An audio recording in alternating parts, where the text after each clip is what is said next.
السلام علیکم۔ آج بدھ ہے، مارچ کی 24 تاریخ۔ پاکستان میں سر شام کے 7، بھارت میں 7:30، اور یہاں ہمارے اسٹوڈیوز کی گھڑیوں میں صبح کے 10 بج رہے ہیں۔ وائس آف امریکہ واشنگٹن کی اردو سروس سے میں ہوں خالد حمید، خبروں کے ایک بلیٹن کے ساتھ۔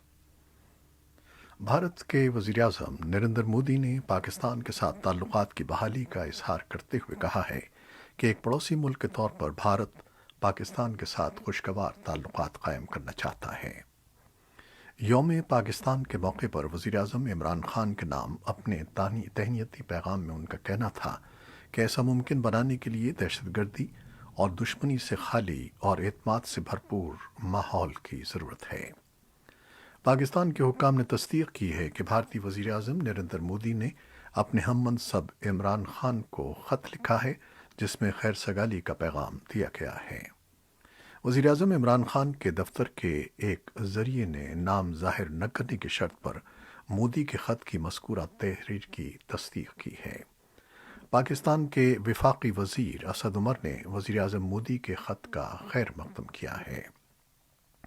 انہوں نے اپنے ٹویٹ میں کہا ہے کہ عمران خان جب سے وزیر اعظم بنے ہیں ان کی خواہش رہی ہے کہ جنوبی ایشیا کا خطہ پرامن ہو اور تمام پڑوسی ممالک کے ساتھ باہمی احترام پر مبنی تعلقات قائم ہوں۔ دوسری جانب بھارتی میڈیا میں بھی اس خط کے بارے میں خبریں رپورٹ ہو رہی ہیں۔ بیشتر میڈیا رپورٹس میں کہا گیا ہے کہ مودی نے اپنے خط میں تعلقات میں بہتری کے لیے دہشت گردی سے پاک ماحول پیدا کرنے کی بات کی ہے۔ افغانستان کے لیے اقوام متحدہ کی اعلیٰ سفارتکار نے منگل کو یہ کہتے ہوئے افغان حکومت اور طالبان کے مابین فوری امن معاہدے کی توقعات کو کم کرنے کی کوشش کی کہ یہ اتنی جلدی طے نہیں پائے گا، کیونکہ فریقین کے درمیان حقیقی اور گہرے اختلافات موجود ہیں۔ افغانستان میں امریکی امدادی مشن UNAMA کی سربراہ ڈیبرا لیونس نے افغان اور ان کے بین الاقوامی شراکت داروں نے ملک بھر میں انتہائی تشدد کے خلاف حقیقی نتائج کی کمی کے بارے میں مایوسیوں کا اظہار کرنا شروع کر دیا ہے۔ تاہم یہ بات قابل ذکر ہے کہ مذاکرات میں شامل فریقوں نے دوحہ میں مذاکرات کی میز پر موجود رہنے اور بات چیت کو جاری رکھنے کے لیے خود کو وقف کر رکھا ہے۔ ڈیبرا لیونس کے مطابق انہوں نے امریکی سلامتی کونسل کے اجلاس کو بتایا ہے کہ حال ہی میں پیش رفت میں سست روی آئی ہے اور متعدد ممالک نے امن عمل میں نئی روح پھونکنے کی کوشش کی ہے۔ امریکی وزیر خارجہ اینٹونی بلنکن آج بدھ کے روز برسلز میں نیٹو وزرائے خارجہ کے اجلاس کے دوسرے روز متوقع طور پر بائیڈن انتظامیہ کی عالمی سطح پر اتحاد اور شراکت کو مضبوط بنانے کی پالیسی کا خاکہ پیش کریں گے۔ اس سے قبل وائٹ ہاؤس کا کہنا تھا کہ صدر جو بائیڈن یورپین یونین کے سربراہان کے ساتھ بات چیت میں امریکہ اور یورپین یونین کے رکن ممالک کے درمیان اتحاد کو مضبوط بنانے کے عزم کا اظہار کریں گے۔ فرانس کے وزیر خارجہ لی ڈرائن نے نیٹو سے متعلق بلنکن کے بیان کا خیر مقدم کیا ہے۔ 2 روزہ کانفرنس کے دوران دیگر معاملات کے علاوہ افغانستان میں قیام امن کے سلسلے میں نیٹو کے کردار پر بھی غور کیا گیا۔ بلنکن نے کہا کہ افغانستان سے 1 مئی کی طے شدہ تاریخ تک امریکی فوجیوں کے مکمل انخلا پر عمل کرنے یا نہ کرنے کے حوالے سے غور کیا جا رہا ہے۔ جرمن وزیر خارجہ ہائیکو ماس نے خبردار کیا کہ افغانستان سے غیر ملکی فوجوں کی واپسی کی صورت میں امن و سلامتی کے حوالے سے اب تک کی جانے والی کوششیں ضائع ہو جائیں گی۔ انہوں نے کہا کہ جرمنی افغانستان سے فوجیوں کے انخلا کو شرائط سے منسلک کرنے کا حامی ہے۔ انڈو پیسیفک ریجن میں امریکی فورسز کے کمانڈر نے منگل کے روز قانون سازوں کو بتایا ہے کہ دنیا کے مستقبل کا انحصار اس بات پر ہوگا کہ امریکہ اور اس کے اتحادی ایک بڑھتی ہوئی فوجی قوت کے حامل اور جارحے چین کا جواب کیسے دیتے ہیں۔ نیوی ایڈمرل جان ایکیلینو نے سینٹ کی آرمڈ سروسز کمیٹی کو بتایا کہ عالمی امن اور خوشحالی کا دار و مدار انڈو پیسیفک ریجن میں ہماری موجودگی پر ہے۔